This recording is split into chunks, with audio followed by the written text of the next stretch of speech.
Riley Tran wiped the grease from her hands onto her already stained coveralls, squinting at the thruster assembly of the cargo hauler suspended above her.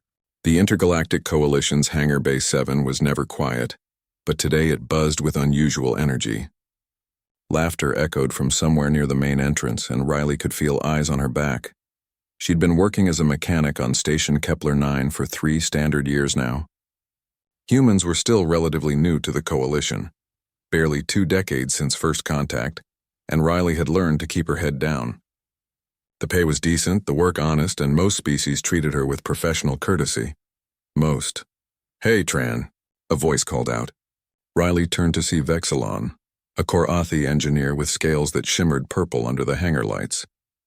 Behind him stood a cluster of crew members from various species, all wearing expressions that made Riley's stomach tighten. "What's up, Vex?" Riley asked, setting down her plasma wrench.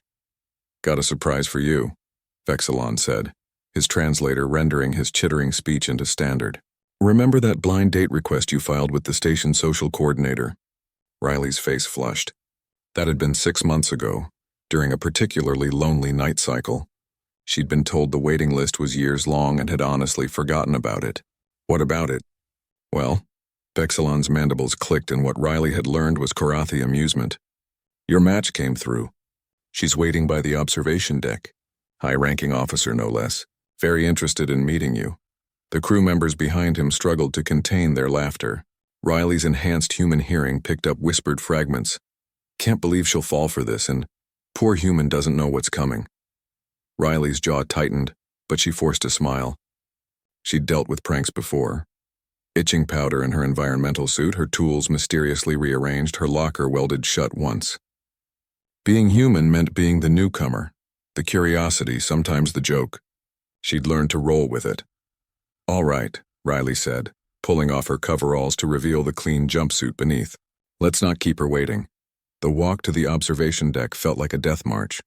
The group following her grew larger, word spreading through the hangar like wildfire. By the time Riley reached the transperistyle viewing platform overlooking the docking bays, at least 50 beings had gathered, all pretending to be busy while watching the spectacle unfold. Standing at the railing, her back to the crowd, was a tall Valthene female in full-dress uniform. The Valthene were known across the Coalition as master strategists and fierce warriors. This one's uniform bore enough medals and rank insignia to stock a military museum. Riley approached, heart hammering. Behind her, someone snickered. "Excuse me," Riley said. "I'm Riley Tran. I was told you were interested in meeting me." The Valthene turned, and Riley's breath caught. She was striking.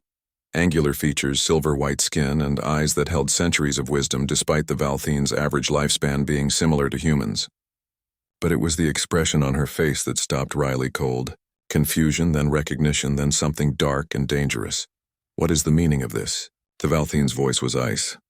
I was told we had a match through the social coordinator," Riley stammered, suddenly very aware of the audience behind her. "But I'm guessing that was a fabrication," the Valthene finished, her gaze sweeping over the crowd.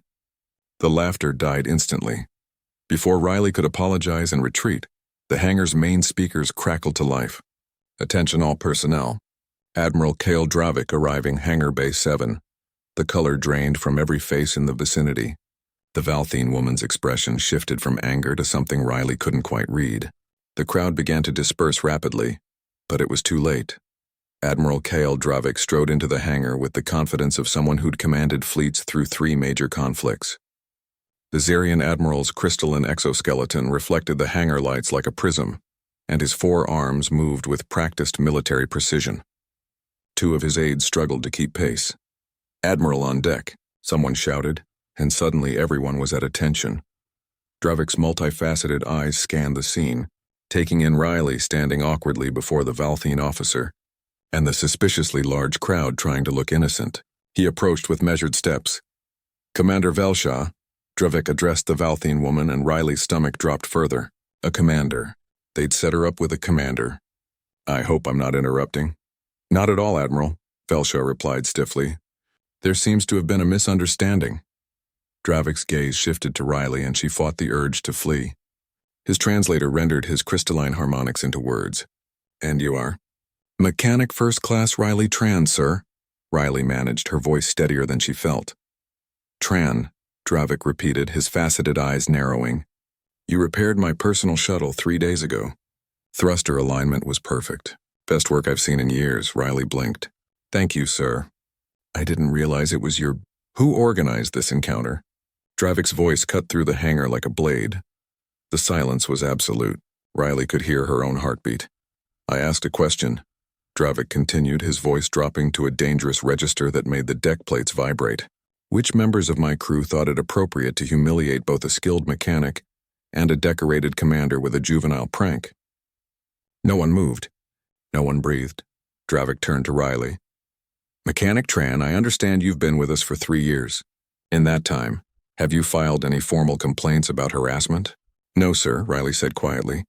I figured it came with the territory, being new and all. It does not, Dravik stated flatly. He addressed the crowd again. Humanity joined this coalition 20 years ago. They fought beside us in the Krellin War. They've proven their worth 1,000 times over, and yet some of you still treat them as lesser beings, as entertainment. He let the words hang in the air before continuing. Mechanic Tran represents everything this coalition stands for. Dedication, skill, and professionalism despite adversity. Meanwhile, whoever orchestrated this demonstrates everything we fight against. Prejudice, cruelty, and cowardice. Dravik's gaze swept across the assembled crowd one final time. I want names on my desk within the hour, or everyone present will face formal inquiry. Dismissed. The hangar cleared in seconds, leaving only Riley, Commander Velshaw, and the Admiral. Velshaw approached Riley, her expression softened. I apologize, Mechanic Tran, you should not have been subjected to this. Neither should you, ma'am, Riley replied. A sound like wind chimes emerged from Admiral Dravik. Zerion laughter. You know what, Mechanic Tran? Your file says you're overqualified for your current position. How would you feel about a promotion to engineering supervisor? My flagship could use someone with your expertise and integrity. Riley's eyes widened. Sir, yes. Yes, sir. Thank you. Report to personnel at 0800 tomorrow, Dravik said. He nodded to both women and strode away, his aides scrambling to follow. Commander Velshaw extended her hand in the human custom. Perhaps we could start over? Actual coffee sometime, not as part of someone's joke? Riley shook her hand, a genuine smile finally breaking across her face. I'd like that. As Velshaw walked away, Riley looked around the now empty hangar. Tomorrow she'd be an engineering supervisor on the Coalition's flagship. All because she'd kept her head up and her hands working, even when others tried to tear her down. The thruster assembly above her still needed repairs, so Riley picked up her plasma wrench and got back to work. After all, that's what humans did. They endured. They persisted, and eventually they prevailed.